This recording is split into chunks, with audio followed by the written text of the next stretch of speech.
L'association des femmes des médias AFEM a échangé avec les responsables des médias, les délégués de l'armée et de la police, ainsi que les défenseurs des droits humains.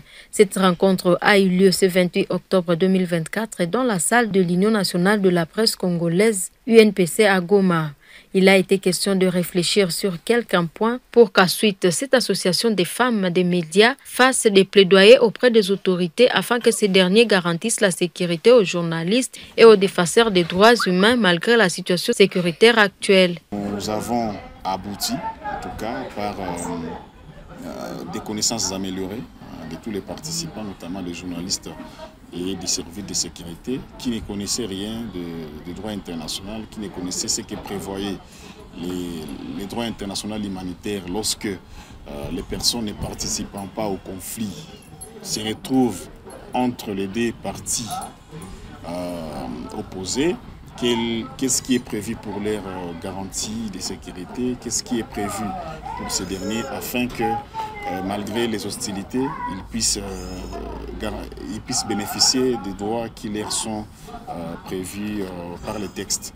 Nous espérons, à l'issue de cet atelier que nous venons d'organiser, bientôt faire un plaidoyer auprès des autorités provinciales du Nord Kivu, parce que nous allons organiser un cadre d'échange après cet atelier, pour que nous puissions nous mettre d'accord sur une note de plaidoyer à soumettre aux autorités afin que ces derniers garantissent la sécurité des journalistes et des défenseurs des droits humains malgré la situation d'insécurité dans laquelle nous sommes dans la province du Nord Kivu. Pour les participants, cette formation est d'une importance capitale vu la matière à l'ordre du jour.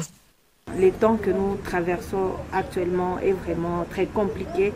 Parfois, nous n'avons pas cette liberté d'accéder à l'information, cette liberté de diffuser certaines informations.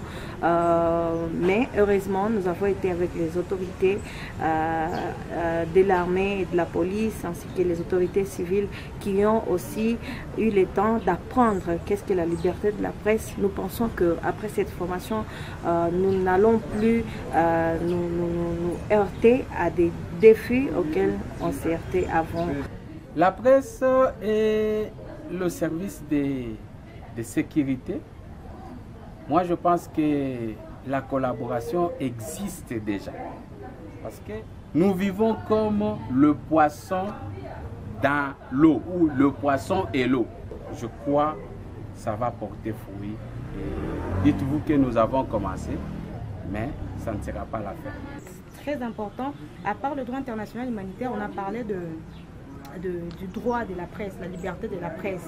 Donc, les facilitateurs ont montré aux autorités combien de fois elles doivent nous donner l'information, parce que si nous n'avons pas l'information, nous n'allons pas informer notre population. Et pourtant, une population qui n'a pas l'information, elle est en danger. Dans nos rédactions, on ne maîtrisait pas vraiment à fond le droit international humanitaire.